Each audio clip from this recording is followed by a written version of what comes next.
Сәлем баршаңызға, сіздермен дәрігер Бағзат Сейтқазұлы. Бүгін мен осы видеороликта сіздерменен адам ағзасы қалай 100 жасқа дейін жасалуына болады, немесе қалай адамның өмірін өзгертуге болады.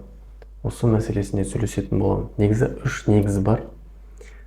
Егер осы 3 негізді адам баласы сақтайтын болса, онда оның өмірі ұзарады.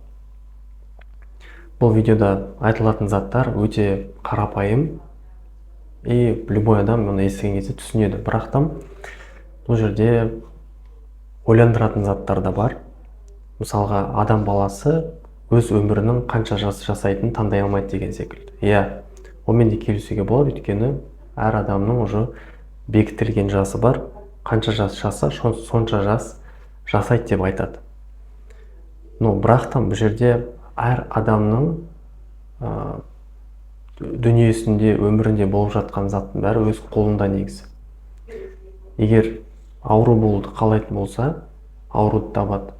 Емделуді қалайтын болса, емделеді. Деген сияқты, мысалға, адам алдына осы стакан суды құйып берсең, оның өз еркі бар да, қолмен алып іше алады. Болмаса ішпей қоюда болады. Дәл сол секілді, бұл айтқан кезде адамның өмірі көптеген выбор дейді ғой, мынау таңдаулардан тұрады.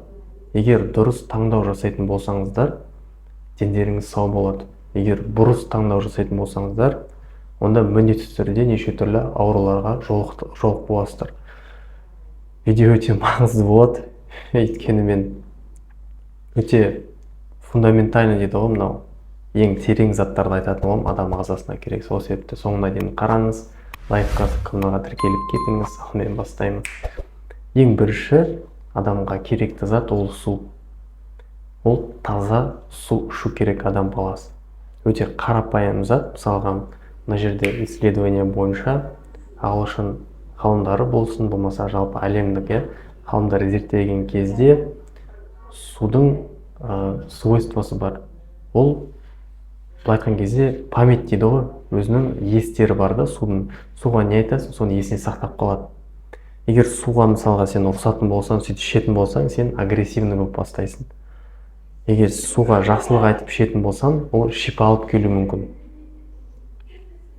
Жалпы біз 70-80% судан тұрамыз.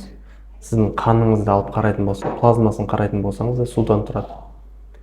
Бүткіл ағзамыздағы жидкостьтер, өтіміз болсын, болмаса қан тамыр жүйесі болсын, болмаса ішіп жатқан суымыздың жидкостьтің өзін барлығы негізі ағзамызға жидкость болып тарайды. И біз де жидкостьтен тұрамыз. Сол себепті ішіп жатқан суларыңыз таза емес болатын болса, мысалға қазір ішіп жатқан суымыз қандай? Таза емес су. Краннан мысалға су ішесіздер, хлорға тола құрамында. И хлор да бар, тяжелый металлдар да бар. Канализационный трубалардың мысалға кір болуынан, немесе жалпы су келетін құбырда ақаулар, мысалы ескірген трубалар болуы мүмкін. Осының барлығы темірлері ол тарайды, суға кетеді. Бүткіл шлактар болуы мүмкін оның құрамында. Оны адам баласы ішеді. Соны ауру болады. Ондай суда даже бактериялар өмір сүре алмайды, өйткені ол уланған су болуы мүмкін. Деген сияқты. Неше түрлі осындай ағзаға қарама-қайшы келетін сулардан аулақ болу керексіз. Екінші варианттар ол магазинде сатып тұрған барлық сусындардың барлығы. Өйткені оның құрамына көптеген консервант қосады, краситель қосады. Ол сок болатын болса да, ол натуральный сок болса да, болмаса газдалған сусын болатын болса да, осындай неше түрлі сусынның барлығы біздің ағзамызға өзінің зиянын алып келеді. Мысалға, таблицаны қарайтын болсаңыз, добавкалар, ешкалар деп айтады. Барлығында консервант тола, рак ауруы қайдан шығады? Мысалға, 20 ғасырда рак ауруы деген осылыншалықты жағдайға тарамаған. Ол кезде консервант деген сияқты заттар практически болмаған. Каждый затқа қоспағанда. Сол себепті суды өте мән беріп таңдаңыз. Фильтрдан ішу керек, тазартылған суды ішу керексіздер. Болмаса жаңағы обработанный су немесе минералды сулар ішсеңіздер болады. Ну, жалпы таза су ішу керексіздер. Бірінші фундаментальный зат осы. Екінші зат ол дұрыс тамақтану болып табылады. Негізі астан ауру деп айтады. Болмаса ас аурудан деп. Ол шынымен де онымен полностью мен сәйкестендірем барлығын. Өйткені егер бір апта бойы күніге фастфуд жейтін болсаңыз, 8-ші күн уже сізде ұйқы безіңіз приступ болуы мүмкін, немесе запор басталады. Үлкен дәретке шыға алмай қалуыңыз мүмкін. Бүткіл бетіңіздің бәрі бүлініп кетеді, прыштар шығып бастайды, угри басады, гормональды нарушение кетеді деген сияқты неше түрлі ауытқуларға алып келеді. Не үшін? Өйткені дұрыс емес тамақтану жалпы бүткіл аурулардың бастамасы деп айтсақ та болады. Сахарный диабет қаяқтан шығады? Дұрыс емес тамақтанудан шығады. Артериялық гипертензия, давление не үшін пайда болады? Тоже жылдар бойы жиналған дұрыс емес тамақтанудың нәтижесі. Одан бөлек аутоиммундық процестер, аутоиммунды аурулар, мысалы ревматоидный артрит, болмаса гипертериоз, гипотериоз, тағы басқасы, барлығы адамның дұрыс емес тамақтануынан шығатын аурулар. Даже мен 80%-ын дұрыс емес тамақтануға жатқызып тастауым да мүмкін, бірақ шынымен де егер дұрыс тамақтанатын болсаңыз, ауруыңыз азаяды. Дұрыс емес тамақтансаңыз, ауруыңыз көбейеді. Ол бар нәрсе, оны ешкім спорить ете алмайды. Сол себепті дұрыс тамақтану керексіздер. Желательно тамақ таңдаған кезде қандай срок годности ерте бұзылатын тағамдарда консервант аз болады. Магазиннен сүт таңдасаңыз да, айран таңдасаңыз да срок годностіне қарау керексіздер. Егер 5 күннің ішінде бүлініп кететін заттар болса, немесе 10 күннің ішінде максимум, ондай тағамдарды таңдасаңыздар болады, өйткені консервант аз деген сөз. Олар сізде ағзаңызға пайдалы болады. Егер де жылдар бойы тұра беретін заттар болса, 6 айлап, 1 жылдап тұратын консервированный заттар болатын болса, ондай обязательно бұндай жағдайда ағзаңызға қауіп келеді. Өйткені таблицадан ашып қарайтын болсаңыз, ешкі деген заттар рак ауруына дейін алып келеді негізі. Сол себепті тамақ таңдаған кезде қараңыздар. Тағы бір проблема Қазақстан бойынша, жалпы СНГ, жалпы әлем бойынша алып қарайтын болсақ, ол қанттың мөлшері. Скрытые углеводы деген зат бар. Жалпы мен сол туралы кітап жазғам, не наполняется сосуд деп аталады. Бұл кітапты кімдерге маңызды? Бұл кітап азғысы келіп жүрген адамдарға, дені сау болғысы келіп жүрген адамдарға оқыса болады. Тегін жүктеп оқып шықсаңыздар болады. Бірақ кітап орыс тілінде жазылған. Әлі қазақ тіліне аударған жоқ. Орысша егер оқи алатын болсаңыз, сонда оқып шықсаңыз көп затты түсінетін боласыз. Жалпы скрытый углевод дегеніміз не? Ол дегеніміз магазинге барсаңыздар 80% продуктыға сахар қосып тастайды қазір. Йогуртта да сахар, айрандарыңызға да сахар бар. Жеп жатқан наның бар ғой, кәдімгі нан обычный. Ол ағзаға түскен кезде расщепляция етіп, сіңген кезде ол сахарға айланады. Сол сияқты күніне біз получается осындай 2-3 стакан сахар ішіп қойымыз мүмкін, өзіміз білмейміз да осыншалықты сахар ішіп жатқанымыз. Қазір даже соустың өзіне сахар қосып тастайды. Кетчуп, майонез тола сахар. Жалпы не үшін қазір әлемде сердечно-сосудистая система аурулары өте көп? Не үшін? Өйткені қант ағзаға түскен кезде, мысалға мынау органдар болса, бауыр болсын, ұйқы безі болсын, асқазан болсын, бұл тарап бастайды. Тарап кишечникқа барады. Кишечникқа барғаннан кейін тағы да дальше всасываться етіледі, қанға тарайды. Қанға кеткеннен кейін не болады? Бұл сахардың барлығы, жалпы сахардың бәрі вообще ауыз қуысына қалай түседі, содан бастап сіңіп бастайды, слизистые, мелкий капилляр арқылы кете бастайды. Осы сахардың бәрі негізі біздің қан тамыр жүйесіне жеп қояды. Кислота қалай ерітеді?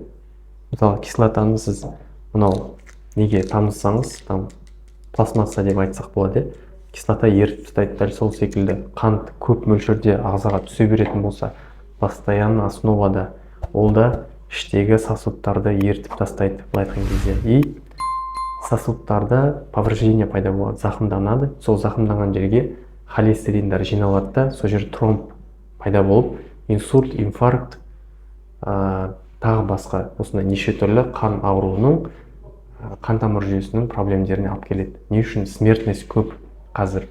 Не үшін адам бәрі тез қайтыс болады, ерте қартайып кетеді, ерте өліп кетіп жатыр? Бірден бір себебі осы қантты көп жегеннен болады. Ол қант деген қант жіберу деп айтпаймын мен. Мысалы, қант немен келіп жатыр? Көп картошка жіберетін болсаңыз, ол да қант. Көп ақ нан жіберсеңіз, қант. Қара нан тоже самое, қант. Тағы не бар мысалға? Мысалға, қоспасы бар кондитерский зат тола қант. Торт болсын, кекс болсын, там сдобы, булочкалар неше түрлі бәрі қантқа жатады. Ерте қартайтып, ерте өлтіретін заттар болып табылады. В общем, дұрыс тамақтану туралы видео толығырақ көрсеңіз, ссылка қалдырып кетемін, төбеде көріп шықсаңыз болады, өте маңызды заттар айтылады. Содан кейін үшінші основа, соңғысы ол бізде нерв жүйесінің тыныштығы. 90% аурудың бастамасы, болмаса пистолетте курокты қалай басасыздар, атылады ғой, дәл сол секілді нерв жүйесі напряженный болса, сіз постоянно стрессте болсаңыз, постоянно агрессияда болсаңыз, там постоянно проблемаңыз бітпей жүретін болса өміріңізде, недовольнесіз, өмірге ешқандай ризашылығыңыз жоқ, онда осы жағдайдың барлығы спусковой курок ретінде бүткіл ауруларды шақырады. Мысалға, ревматоидный артрит. Мен жалпы прием қабылдаған кезде адамдардан сұраймын да, там не үшін басталды, шағымыңыз қандай жалпы, неден басталды деп сұраймын, шағымдарын сұраймын. Сол кезде көбісі айтады, асқазан ауыратын кісілерді мен байқағаным, оларда мынандай жаңа обидаларын айтпағандар, жаңа болмаса жақындары қайтыс болып кеткен кісілер болады, болмаса жақын балдары болсын, әке-шешесі болсын, әйелі, күйеуі болмаса, көбінесе асқазан ішек жолдарымен проблемдер болып жатады. Постоянно ссорада жүргендер, агрессияда жүргендер, семейный проблема то же самое, ұйқы безбен көбінесе проблема и өт жолдарымен пайда болады сондай кісілерде. Жаңа ызасын, ашуын постоянно шығарып жүретін, болмаса жұтатындарда.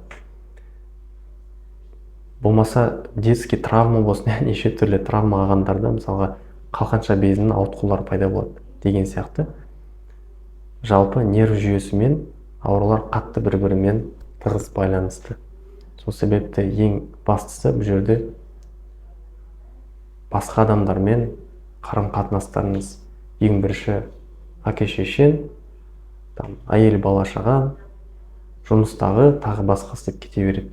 Жақындар болған кезде жалпы взаимоотношения жақсы болған сайын аурулар да азаяды. Егер постоянно қоршаған ортаңыз негатив болатын болса, онда сізде ауру таба береді деген сөз.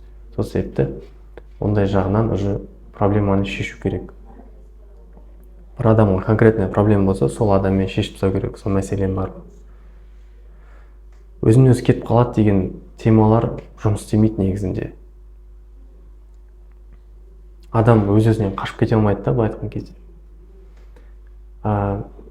Жалпы айтқым келген осы, рецепттер айтам дейтін болсам, мен қазір айтып кетейін. Оп-оңай рецепттер, дендерінің сау болу үшін азанда 2 осындай стакан жылы суды ішу керексіздер. Болмаса напиток жасап ішсеңіздер болады. Мен өз басым лимонный сокты жақсы көремін. Лимон қосам, жарты лимон қосам, 1 қасық мед қосуым мүмкін ішіне. Соның бәрін араластырып қабылдаймын. Азанда аш қарынға болсын, өтті жақсы айдайды, потому что лимон бар. Бауырларыңыз тазалайды, өйткені құрамында қышқыл бар, кислота. Именно жировой гепатозды жақсы тазалайды. Деген сияқты осындай напитоктарға ішсеңіздер болады. Блендермен неше түрлі соктар жасасаңыз болады, смузилар жасасаңыз болады. Ол туралы видеороликтер тоже бар менде.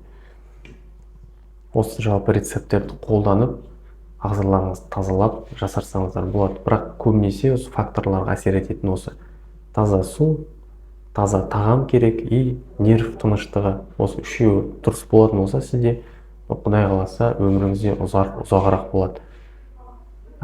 Егер осы видео ұнаған болса сізге каналға тіркеліп лайкасы комментарий жазып кетіңіз. Сіздермен болған мен дәрігер Бағдат Сейітқазыұлы. Келесі мына екі видеороликте көріскенше сау болыңыз.